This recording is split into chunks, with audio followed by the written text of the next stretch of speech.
Yo ho ho! What's going on, boys? This is Grim Reaper bringing you One Punch Man 200. Let's start off with talking about Sonic. Now, Sonic's been in the storyline since the beginning. I honestly felt like he was supposed to be the partner to Genos, that rival that he would constantly face throughout the series, as was presented in the beginning, especially with their continuous bouts between the two. Sonic has apparently gotten growth through encounters with Saitama. Not only was this emphasized previously, but now it's been reiterated in this chapter that because of all these different times where he's going after Saitama and encountering different methods of being defeated every single time, that he's improved dramatically. At the beginning of the Monster Association arc, where Saitama was walking through the sewers before he encountered Child Emperor and then all the rest of the different obstacles and interactions that he had with the monsters and the heroes, whether it's running into Rover, whether it's running into Flashy Flash, whether it's busting evil ocean water, whether it's actually fighting Garou. Saitama was occupied for the majority of the arc and wasn't fighting Sonic and wasn't getting attacked by Sonic. And we had seen how strong Sonic was in comparison to the two Ninja Bros before this arc began. That's why, to me, it's pretty clear that that's how strong Sonic is. The capabilities that he displayed before the completion of this arc is how strong he currently is. That's the Sonic that we've seen now. That's the Sonic that matured. We just hadn't seen him really be combative or show the extent of his capabilities or the extent of his growth until now. What we're seeing is the full power, well, not the full power, the sparring capabilities of Sonic before the Monster Association arc. Remember, he had faced two individuals that were much, much stronger than him and that weren't holding back in the two Ninja Bros. That's why we shouldn't necessarily confuse anything with Flashy Flash for the presentation that we got in this fight here. What I do want to emphasize is that this is one of the best ways, narratively, to have a character in the background getting stronger credibly. A lot of times, you have to find ways, or an author doesn't do a really good job of justifying a power-up or the displayed skill that a certain character has in contrast to a previous presentation. That's happened before in One Punch Man, but it happens often in other stories, where somebody who was relevant in the past just completely changes in power and you don't get any competent or relevant reason as to why he's this strong now. They just say, oh, he went through this. And you don't necessarily get to see exactly what he went through. But we know what Caped is capable of. And in particular, the reason why this works is because we've seen Sonic go after Caped in the past. So replicating those same instances, we know how he got stronger. We visually saw it. We were there. I think it's just fair to say that Sonic is at this higher level where he can now spar with Flashy because of that presentation. Saitama was a great sparring partner, and yeah, he got him to this level. Now, in the same instance, we can also praise the perception of Sonic. Sonic is acknowledging how strong Flashy Flash is in comparison to him. Yeah, he has this pompous way of talking. He even jokingly said it that oh, his growth isn't as big as mine. But he was clearly acknowledging the fact that this guy's tough. Who has he been fighting? And then we get to see the panels of Garou, Platinum, and Saitama, the guys who Flashy's been encountering. Just like Lightning Max, one is trying to tell us that these are Flashy's next goals.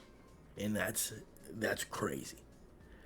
I often harp about the fact that Flashy didn't necessarily get the best presentation, or not the best presentation.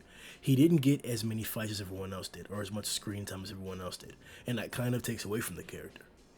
In the Monster Association arc, he actually started off the fights with an exceptionally drawn instance with him versus Hellfire and Galewind. His fight was not only complete, extensive, it showed us what a full fight was in One Punch Man. Yeah, we had seen Melzigard versus the S-Class. Yeah, we had seen Saitama versus Garou, which is the epitome of it. I don't want to disregard that. But this is one of the first times where we're seeing just three guys from beginning to the end. how everything happened, every single exchange was drawn. It's exceptional. Like, man, no, don't get me wrong. I'm not trying to say that that hasn't been done in other degrees in the series before with other characters in other instances. I'm just saying, for the S class, the guys that we were looking to see their powers revealed, we got it for Flashy Flash first. But after that, he didn't necessarily get another obstacle of the same level. And agreed, it's to be reasoned that it's because he fought two dragons at the same time. So other heroes didn't necessarily get that same opportunity until they got to the surface. But he didn't get to participate in the surface fight. Again, you could say that it's justified that because he got a complete fight where he beat two dragons. And you could even argue that the other heroes didn't necessarily get to beat the dragons that they fought and didn't get a full fight, so they may have gotten the shorter end of the sticks. But I think the delay that we had in time where we weren't seeing Flashy Flash in the arc takes away from him. This guy really tried to spar with really tried to go after Platinum and Garou. Like, he didn't hesitate. That was so badass. In the surface fight, he showed up, and the first thing he did was blitz Garou. Like, I would love to see the improvements and the strides that Flashy Flash is going to encounter in order to get to the pinnacles of his goals. And I'm kind of worried as to how it's going to happen. This question that we're going to pose here at the end of the chapter, that was posed at the end of the chapter, definitely illuminates what the potential could be with Flashy Flash. But there aren't necessarily any enemies of that level right now. The Monster Association is defeated.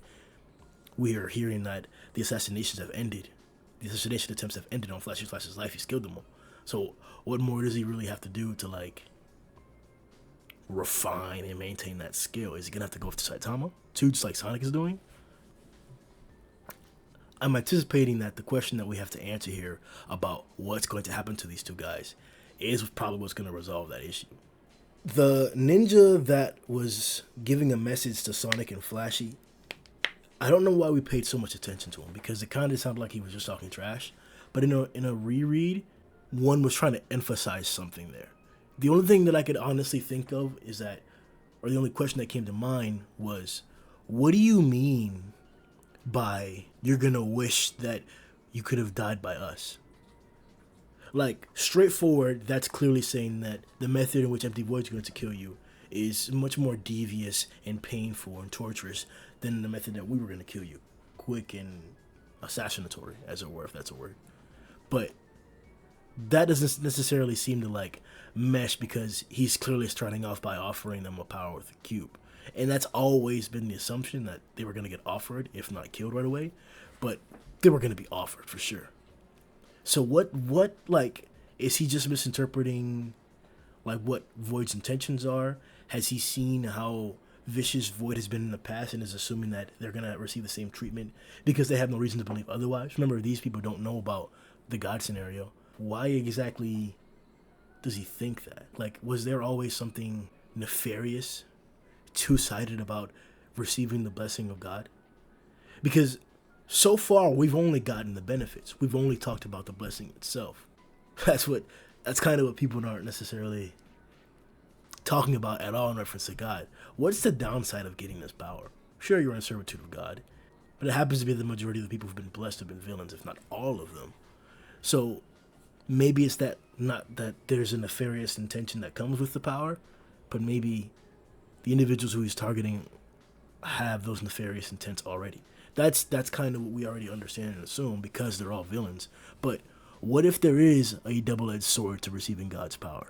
What if, like, you're enslaved? What if, like, you're in, like, grueling pain the entire time? Which it didn't seem like. All the different people that we've seen be blessed, they don't seem to be like that. So, like, is there a negative side to being blessed? Like, is there a downside? Or is there, like, a side effect to being blessed? Like, how does that work? Does God have, like... He doesn't seem to even have control over you, because somebody as weak as Homeless was able to, like, do something that God was against. God took his power, and then taking his power, it killed him. But, like, it seems that you can't indeed defy God. So is there no downside to being blessed? The last thing I'll touch on is Empty Void. Well, the last two things I'll touch on are Empty Void's skill and the question of will either of them take the offer? If not, who will take the offer? Empty Void comes in with like one of the greatest seamless transitions there were. The very next panel on the same page, panel to panel, a true panel to panel instance here. This guy shows up as casually enough to trick us, the reader. Like that's a whole different scenario there. We're no longer talking about like us seeing it from a different perspective. It's kind of like what happened in Bleach, in the anime at least, where the progression of the story, you're seeing what the captains were seeing, and they ended up killing one of their own because they thought they were killing Aizen. All the whole time, Aizen's power was to trick your perceptions and make you think something that is not. That's kind of like what happened here. It's kind of like how one played it. I didn't know. I didn't know this was Void until literally like Flashy screaming, "Don't touch it!" And then I had to look back. Like, so good. Like, that's why I'm really impressed with this character. These things are sudden. These things, there's no handicap here. There's no babying around. None of that. Maybe the fact that he ran is like that is not what I've wanted. But regardless of that, this guy has been like top of his game the entire presentation. Like, that's what I love. A villain that's on his P's and Q's and pushing the heroes. And there's no opportunity for error. There was no opportunity to make a different decision. You were on your back toes the entire time as a hero because the villain is that tenacious. The villain is that prepared. The villain is that devious. The villain is that exceptional. Empty Void's giving that right now.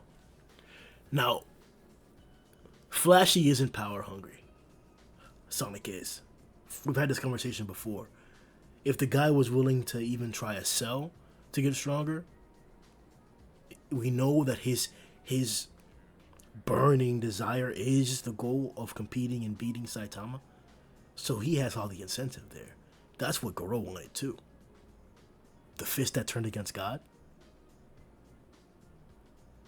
So the story not only has previous connections for previous examples for, but it's almost alluding to the fact that Sonic is more susceptible, or would be more susceptible to taking this offer and accepting it from God than Flashy would.